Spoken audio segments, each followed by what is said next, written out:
नमस्कार दोस्तों, teaching with Shivam में आप सभी का हार्दिक स्वागत है। यूं जमीन पर बैठ क्यों आसमान देखता है, खोल पंखों को ये जमाना उड़ान देखता है। आइए चलते हैं चाइल्ड डेवलपमेंट बाल विकास से संबंधित पहला क्वेश्चन। तो पहले क्वेश्चन की बात करें, क्वेश्चन नंबर 1, किसने ये दावा किया कि सभी भाषाओं में होने वाले कुछ सार्वभौमिक गुण जन्मजात होते हैं। तो ये दावा किसने किया था कि सार्वभौमिक गुण जन्मजात होते हैं। ऑप्शन ए बी.एफ. स्किनर ने, ऑप्शन बी अल्बर्ट बंडूरा ने, ऑप्शन सी नोआम चॉम्स्की ने, ऑप्शन डी ई.सी. टॉलमैन ने। स्किनर की बात करें तो स्किनर ने दिया था क्रिया प्रसूत अनुबंधन का सिद्धांत। क्रिया प्रसूत अनुबंधन का सिद्धांत, पुनर्बलन या अनुकरण का सिद्धांत, पुनर्बलन कहें या अनुकरण कहें। और चूहा पर इन्होंने अपना प्रयोग किया था और एक था कबूतर। अल्बर्ट बंडूरा की बात करें तो इन्होंने अनुकरण का सिद्धांत दिया था। अनुकरण का सिद्धांत इन्होंने बताया थी कि बच्चा नकल करके सीखता है। टॉलमैन की बात करें तो इन्होंने संकेत और चिन्ह अधिगम का सिद्धांत दिया था। संकेत और चिन्ह अधिगम। बच्चा कौन? Noam Chomsky. तो नोआम चॉम्स्की बताते हैं कि सार्वभौमिक गुण, बच्चे के अंदर जो सार्वभौमिक गुण होते हैं वो जन्मजात होते हैं। भाषा अर्जन की क्षमता जन्मजात होती है, भाषा अंतर्निहित क्षमता जन्मजात होती है। तो ऑप्शन सी इस प्रश्न का करेक्ट आंसर हो जाएगा, नोआम चॉम्स्की। Noam Chomsky. आइए अगला क्वेश्चन देखें, नेक्स्ट क्वेश्चन क्या है। अगला क्वेश्चन है, निम्नलिखित में से समस्या समाधान को क्या बाधित नहीं करता। तो कौन सी चीज़ है जो समस्या समाधान को बाधित नहीं करती। ऑप्शन ए निर्धारण, ऑप्शन बी अंतर्दृष्टि, ऑप्शन सी मानसिक प्रारूपता, ऑप्शन डी मोर्चाबंदी। निर्धारण, जब किसी समस्या को निर्धारण किया जाए, फिक्स किया जाए, तो समस्या का समाधान नहीं होगा, तो ये बाधित करेगी। तो निर्धारण नहीं हो सकता। मानसिक प्रारूपता की बात करें, जब किसी की मानसिक प्रारूपता ठीक ना हो, मोर्चाबंदी की जाए। इसलिए इस क्वेश्चन का जो करेक्ट आंसर होएगा, समस्या समाधान को एक है जो बाधित नहीं करता, वो कौन है? तो अंतर्दृष्टि, यानी कि अंदर की जो सूझ है आपकी, वो समस्या समाधान को, अंतर्दृष्टि जो अचानक आने वाली सूझ है, वो समस्या समाधान को बाधित नहीं करती। ऑप्शन बी इस प्रश्न का करेक्ट आंसर हो जाएगा, अंतर्दृष्टि। आइए नेक्स्ट क्वेश्चन की ओर चलते हैं। एक अच्छी पाठ्य पुस्तक खालिस्तान से बचाती है। तो एक अच्छी पाठ्य पुस्तक खालिस्तान से बचाती है। ऑप्शन ए लैंगिक समानता, ऑप्शन बी सामाजिक उत्तरदायित्व, ऑप्शन सी लैंगिक पूर्वाग्रह, ऑप्शन डी लैंगिक संवेदनशीलता। तो लैंगिक समानता की बात करें, जैसे एक महिला है और महिला जो कार्य पुरुष करता है वही कार्य को महिला करने लगे, तो ये लैंगिक समानता होती है। एक किसी कार्य के लिए पुरुष करता है, उस कार्य को महिला नहीं कर पाए और महिला कार्य करते पुरुष ना कर पाए, तो इसे कहते हैं जेंडर रूढ़वादिता, लैंगिक पूर्वाग्रह। तो एक अच्छी पाठ्य पुस्तक जो बचाती है वो लैंगिक पूर्वाग्रह से बचाती है। ऑप्शन सी इस प्रश्न का करेक्ट आंसर हो जाएगा, लैंगिक पूर्वाग्रह। लैंगिक समानता क्या है कि उस किसी कार्य के लिए फीमेल कैंडिडेट भी कर सके और मेल कैंडिडेट भी कर ले, तो लैंगिक समानता होती है। किसी कार्य के लिए पुरुष कर पाए, महिला ना कर पाए, तो इसे कहते हैं लैंगिक रूढ़वादिता, लैंगिक पूर्वाग्रह। तो ऑप्शन सी इस प्रश्न का करेक्ट आंसर हो जाएगा। नेक्स्ट क्वेश्चन की ओर चलते हैं। अगला क्वेश्चन क्या है, मानव विकास कुछ विशेष सिद्धांतों पर आधारित है।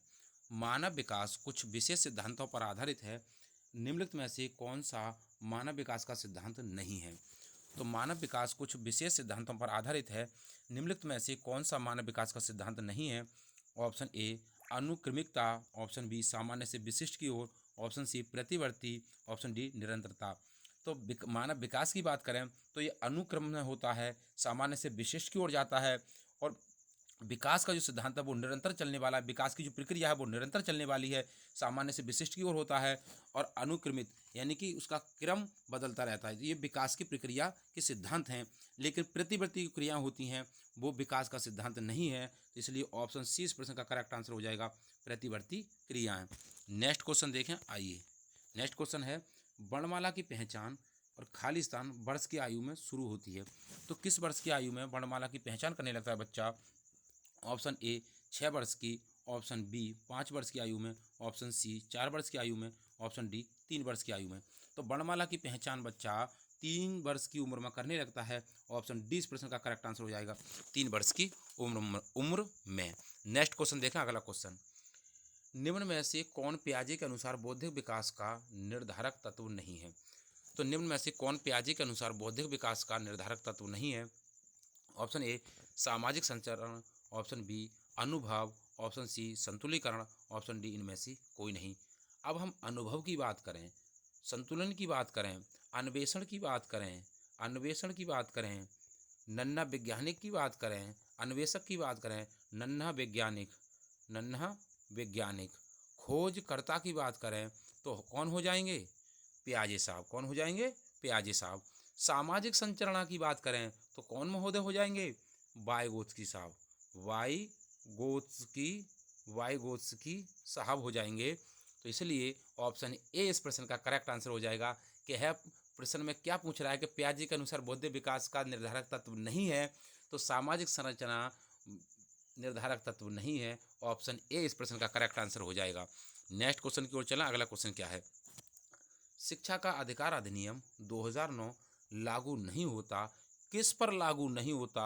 2009 का जो नियम है शिक्षा का अधिकार अधिनियम, ऑप्शन ए निःशक्त बच्चों पर, ऑप्शन बी 6 से 14 वर्ष के आयु वर्ग के बच्चों पर, ऑप्शन सी 14 से 18 वर्ष के आयु के बच्चे पर, ऑप्शन डी बच्चों की नियमित उपस्थिति पर। तो ये शिक्षा का अधिकार अधिनियम जो है 2009 वाला, ये निःशक्त बच्चों पर, 14 से 6 से 14 वर्ष की आयु के बच्चों पर, बच्चों की नियमित उपस्थिति पर ये लागू होता है। और किस पर लागू नहीं होता है? तो ये 14 से 18 वर्ष की आयु के बच्चों पर लागू नहीं होता। किस पर होता है? 14 से, यानी कि 6 से 14 वर्ष की आयु पर। लेकिन यहाँ देखा 14 से 18 वर्ष की आयु पर, इसलिए ऑप्शन सी इस प्रश्न का करेक्ट आंसर हो जाएगा।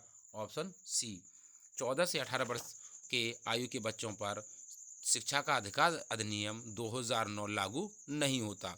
नेक्स्ट क्वेश्चन देखें। नेक्स्ट क्वेश्चन क्या है? निम्नलिखित में से स्मरण करने की कौन सी विधि है? तो स्मरण करने की कौन सी विधि है? ऑप्शन ए मिश्रित विधि, ऑप्शन बी विचार साहचर्य विधि, ऑप्शन सी ए और बी दोनों, ऑप्शन डी उपयुक्त में से कोई नहीं। तो स्मरण करने की जो विधि है वो है मिश्रित विधि भी है, विचार साहचर्य विधि भी है। तो इसलिए ऑप्शन सी इस प्रश्न का करेक्ट आंसर हो जाएगा, ए और बी दोनों। नेक्स्ट क्वेश्चन देखें। अगला क्वेश्चन, बहुविध बुद्धि सिद्धांत के अनुसार सभी प्रकार के पशुओं, खनिजों, पेड़ पौधों को पहचानने और वर्गीकृत करने की योग्यता क्या कहलाती है? ऑप्शन ए संज्ञानात्मक गतिबुद्धि, ऑप्शन बी मनोगतिक प्रक्रिया, ऑप्शन सी मनोवैज्ञानिक परिघटना, ऑप्शन डी भावनात्मक व्यवहार। तो बहुबुद्धि सिद्धांत किसने दिया था? तो बहुबुद्धि सिद्धांत जो है वो गार्डनर ने दिया था, हार्वर्ड गार्डनर ने दिया था बहुबुद्धि सिद्धांत। इन्होंने बुद्धि के 9 प्रकार बताए थे। अब प्रकार की बात करें तो जो जिसमें पशु, खनिज और पेड़ पौधों को पहचानने लगे और उनको वर्गीकृत करने की जो योग्यता होती है वो बुद्धि कहलाती है प्राकृतिक बुद्धि। कौन सी बुद्धि होती है? प्राकृतिक बुद्धि। प्राकृतिक बुद्धि होती है तो ये संज्ञानात्मक गतिविधि पर आधारित होती है। इसलिए ऑप्शन ए इस प्रश्न का करेक्ट आंसर हो जाएगा, संज्ञानात्मक गतिविधि। आइए नेक्स्ट क्वेश्चन की ओर चलते हैं। अगला क्वेश्चन क्या है?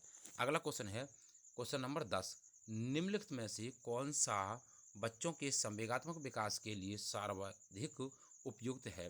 तो निम्न में से कौन है जो बच्चों के संवेगात्मक विकास के लिए बहुत उपयोगी है?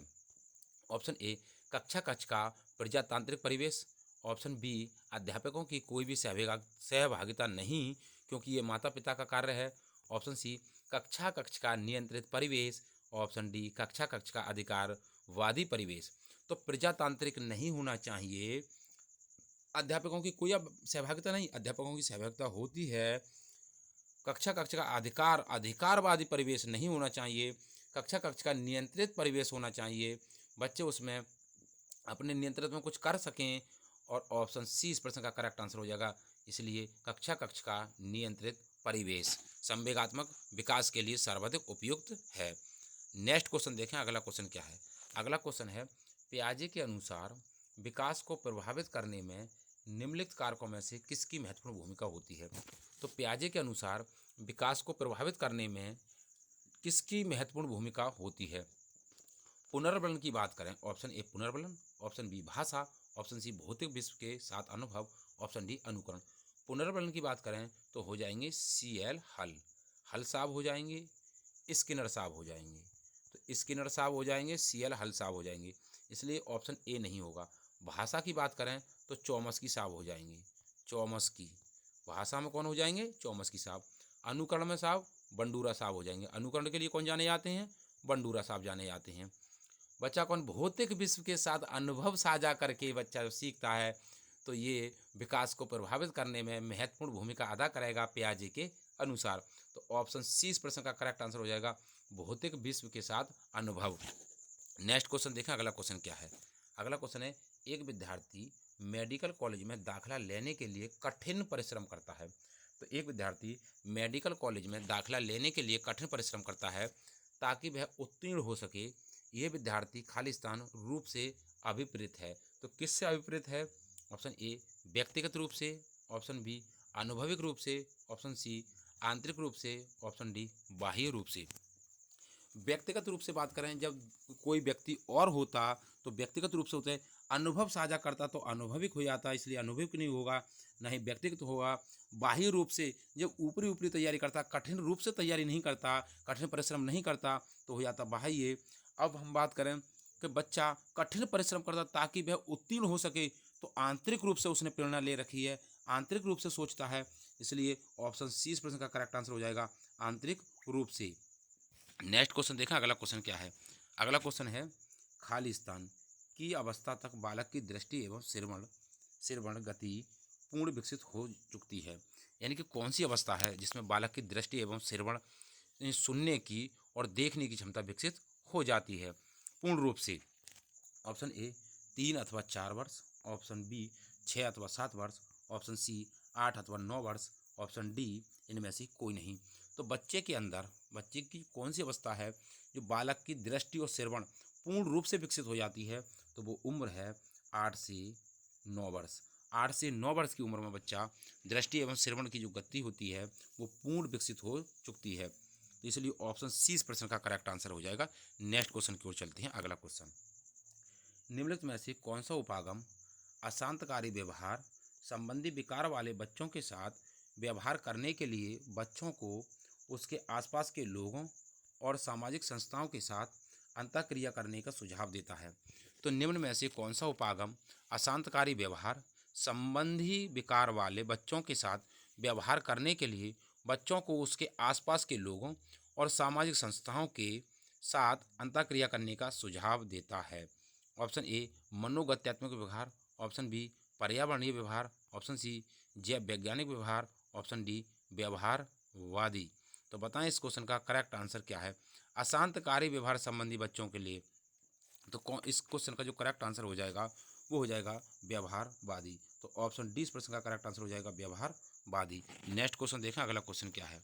अगला क्वेश्चन है, उपलब्धि अभिप्रेरणा है। उपलब्धि अभिप्रेरणा क्या है?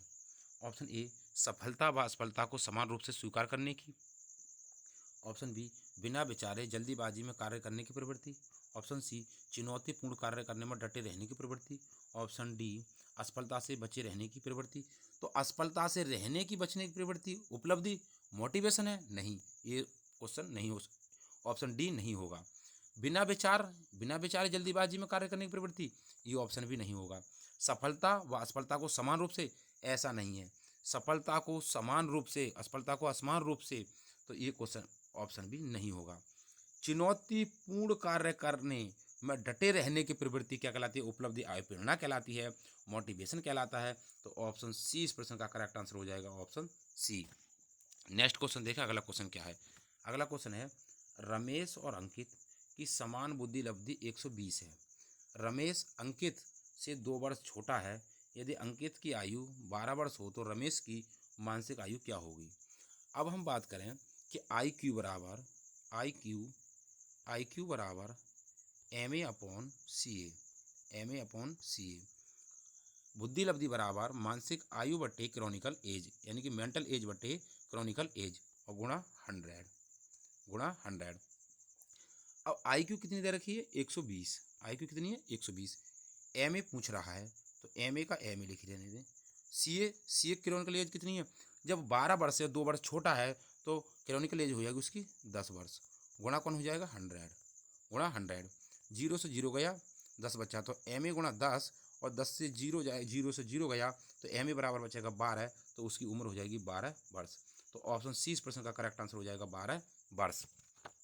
ना 9 वर्ष होगा, ना 10 वर्ष, ना 14 वर्ष, इसका क्वेश्चन का जो करेक्ट आंसर हो जाएगा वो हो जाएगा 12 वर्ष। तो उसकी रमेश की जो मानसिक आयु है वो हो जाएगी 12 वर्ष। नेक्स्ट क्वेश्चन देखें, अगला क्वेश्चन क्या है। अगला क्वेश्चन है, क्वेश्चन अगला देखते हैं, वही रिपीट हो गया। छात्र का वह सोपान, जबकि ये सर्वाधिक रूप से संवेगों से घिरा रहता है। तो छात्र का कौन सा सोपान है जो सर्वाधिक रूप से संवेगों से घिरा रहता है? ऑप्शन ए शेषवावस्था, ऑप्शन बी बाल्यकाल, ऑप्शन सी प्रौढ़काल, ऑप्शन डी किशोरावस्था। तो संवेगों से घिरा रहता है, संवेगों से, तो संवेगों की बात करें, आंधी और तूफान की अवस्था की बात करें, स्टोनले हॉल ने बताया था कि किशोरावस्था जो होती है वो आंधी तूफान की अवस्था होती है। तो संवेग किसमें, इमोशन किसमें ज़्यादा आते हैं? तो इमोशन से घिरा रहता है वो उम्र है किशोरावस्था। ऑप्शन डी इस प्रश्न का करेक्ट आंसर हो जाएगा किशोर अवस्था। नेक्स्ट क्वेश्चन देखें, अगला क्वेश्चन क्या है। अगला क्वेश्चन है, किसी बालक के मानसिक रूप से अस्वस्थ होने का कारण क्या हो सकता है?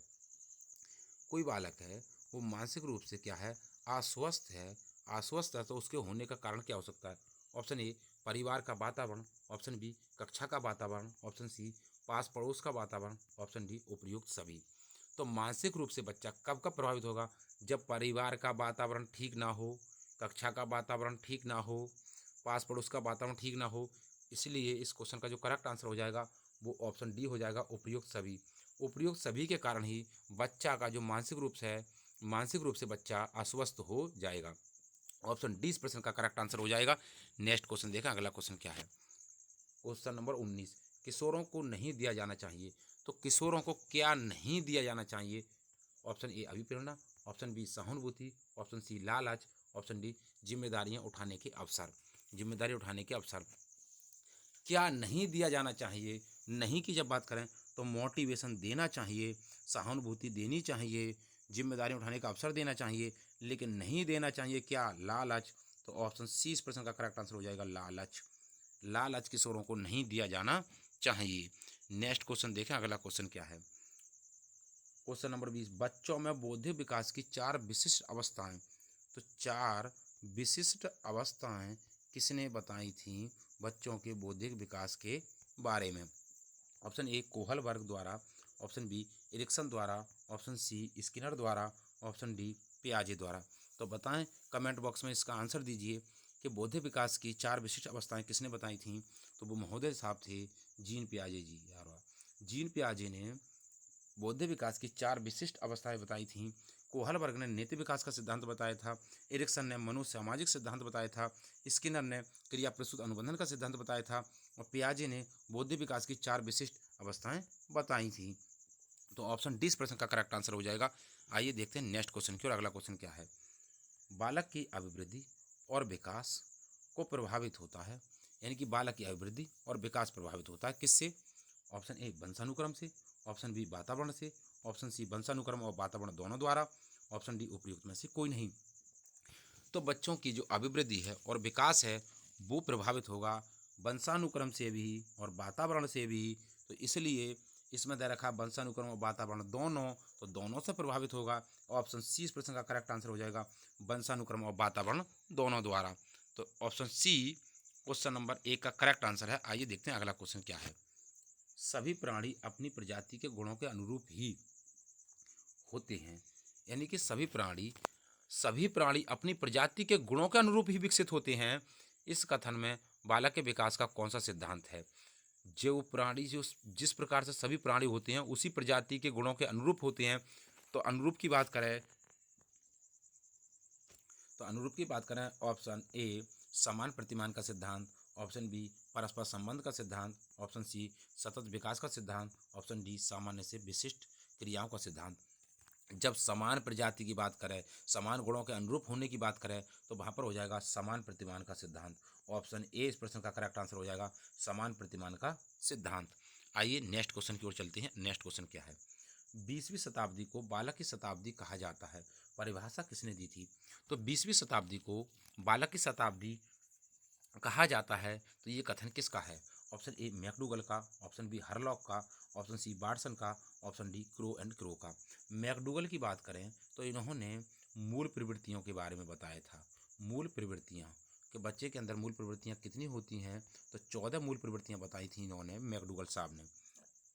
हरलॉक की बात करें, बार्सन बार्सन जो है वो व्यवहारवाद के जनक हैं, व्यवहारवाद के जनक हैं बार्सन साहब।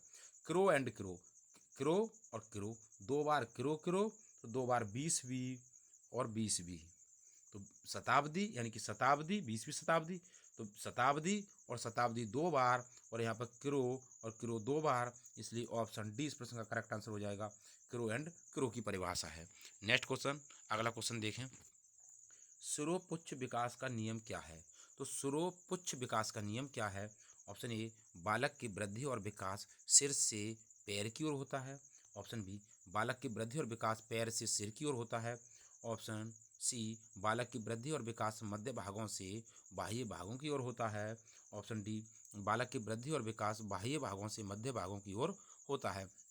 कमेंट बॉक्स में इस क्वेश्चन का आंसर दीजिए कि सिरोपुच्छ विकास का नियम क्या है? तो सिर मानी सिर, पुच्छ मानी पैर, तो बालक की वृद्धि और विकास सिर से पैर की ओर होता है, सिर से पैर की ओर होता है। ऑप्शन ए इस प्रश्न का करेक्ट आंसर हो जाएगा, बालक की वृद्धि और विकास सिर से पैर की ओर होता है। नेक्स्ट क्वेश्चन देखें, अगला क्वेश्चन है भाषा विकास का सिद्धांत किसने दिया था? तो भाषा के लिए कौन जाने जाते हैं? Option A Chomsky, option B Vygotsky, option C Jean पियाजे, ऑप्शन डी कोहलबर्ग। कोहलबर्ग की बात करें तो इन्होंने नैतिक विकास का सिद्धांत बताया था, नैतिक विकास का सिद्धांत बताया था।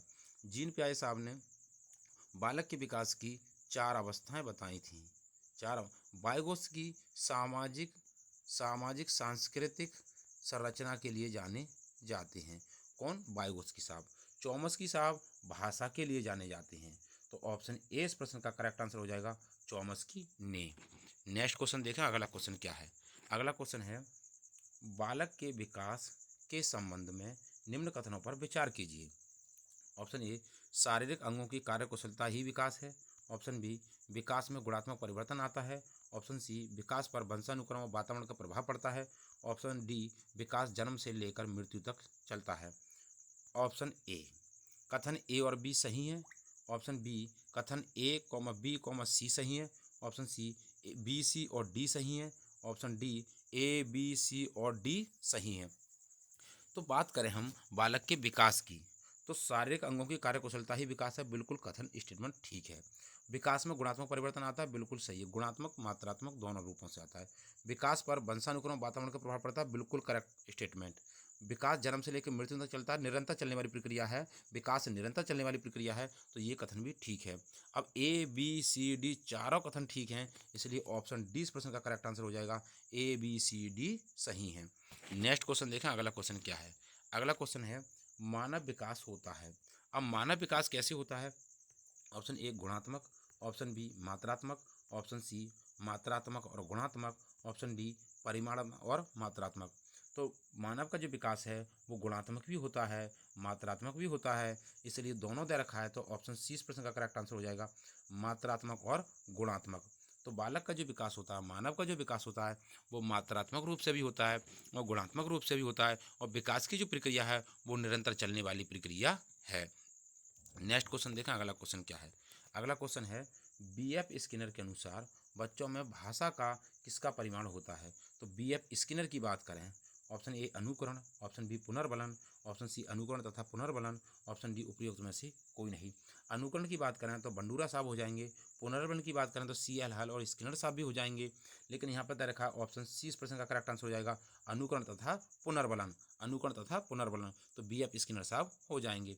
ऑप्शन सी इस प्रश्न का करेक्ट आंसर है। नेक्स्ट क्वेश्चन देखें, अगला क्वेश्चन क्या है? 20वीं शताब्दी में मनोविज्ञान को माने जाना लगा, इनकी 20वीं शताब्दी में मनोविज्ञान को माने जाने लगा, क्या माने जाने लगा, क्या मानते हैं 20वीं शताब्दी में मनोविज्ञान को? ऑप्शन ए आत्मा का विज्ञान, ऑप्शन बी व्यवहार का विज्ञान, ऑप्शन सी मन का विज्ञान, ऑप्शन डी चेतना का विज्ञान। तो सर्वप्रथम मनोविज्ञान ने आत्मा छोड़ी, फिर मन को छोड़ा, फिर अपनी चेतना खोई और आज प्रकृति अपने व्यवहार में सजाए हुए है, तो 20वीं शताब्दी को व्यवहार का विज्ञान माना गया, तो ऑप्शन 20 प्रश्न का करेक्ट आंसर हो जाएगा, व्यवहार का विज्ञान। और व्यवहार का जो विज्ञान माना वो कौन हो जाएंगे? व्यवहारवाद का जनक किसे कहा जाता है? तो बार्सन को कहा जाता है। और ये कथन किसने दिया था? तो ये दिया था व्यवहारवाद, व्यवहार का विज्ञान। 20वीं शताब्दी में मनोविज्ञान को माने जाने लगा व्यवहार का विज्ञान, व्यवहार का विज्ञान। आइए देखते हैं अगले क्वेश्चन को। नेक्स्ट क्वेश्चन क्या है? अगला क्वेश्चन है, बाल मनोविज्ञान के अनुसार शिक्षा के क्षेत्र में मुख्य स्थान है किसका? ऑप्शन ए बालक का, ऑप्शन बी प्रशासक का, ऑप्शन सी अध्यापक का, ऑप्शन डी अभिभावक का। तो बाल मनोविज्ञान के अनुसार शिक्षा के क्षेत्र में मुख्य स्थान किसका है? बताएं। तो बालक का। किसका? बालक का। ऑप्शन ए इस प्रश्न का करेक्ट आंसर हो जाएगा बालक का। बाल मनोविज्ञान के अनुसार शिक्षा के क्षेत्र में मुख्य स्थान है। नेक्स्ट क्वेश्चन देखें। अगला क्वेश्चन क्या है? जब शिशु अपनी आँख, कान व हाथ के संबंध में सोचते हैं, ये निम्नलिखित में से कौन से स्तर में शामिल होते हैं? जब बच्चा अपनी आँख, कान, नाक व हाथ के संबंध में, हाथ के बारे में सोचता है, ऑप्शन ए मूर्त संक्रियात्मक अवस्था, ऑप्शन बी पूर्व संक्रियात्मक अवस्था, ऑप्शन सी इंद्रिय जनित अवस्था, ऑप्शन डी अमूर्त संक्रियात्मक स्तर। तो ये चारों के चारों स्तर किसने बताए थे? तो महोदय साहब हो जाएंगे पियाजे साहब। किसने बताए थे? पियाजे साहब। और पियाजे साहब कहाँ के रहने वाले थे? स्विट्जरलैंड के रहने वाले थे। तो इंद्रिय जनित की अवस्था की बात करें तो 0 से 2 वर्ष, इंद्रिय जनित मूर्त की बात करें, पूर्व संक्रियात्मक अवस्था की बात करें तो 2 से 7 वर्ष, मूर्त की बात करें तो 7 से 11 वर्ष, अमूर्त की बात करें तो 11 से 15 वर्ष। ये अवस्थाओं की उम्र थी। 4 बौद्धिक विकास की बच्चों की अवस्थाएं बताई थी जिन पियाजे साहब ने। जब आँख, नाक, कान की बात करें तो इंद्रिय अवस्थाएं होती हैं ये, तो इंद्रिय जनित स्तर हो जाएगा। ऑप्शन सी इस प्रश्न का करेक्ट आंसर हो जाएगा। आइए अगले क्वेश्चन की ओर चलते हैं। तो उम्मीद करता हूँ दोस्तों बाल विकास से संबंधित जो हमने क्वेश्चन लिए थे वो आपको पसंद आए होंगे। यदि वीडियो पसंद आई हो तो वीडियो को ज़्यादा से ज़्यादा शेयर करें और लाइक करें, और कमेंट बॉक्स में वीडियो से संबंधित अपना सुझाव अवश्य दें। All the best. थैंक्स। जय हिंद, जय भारत।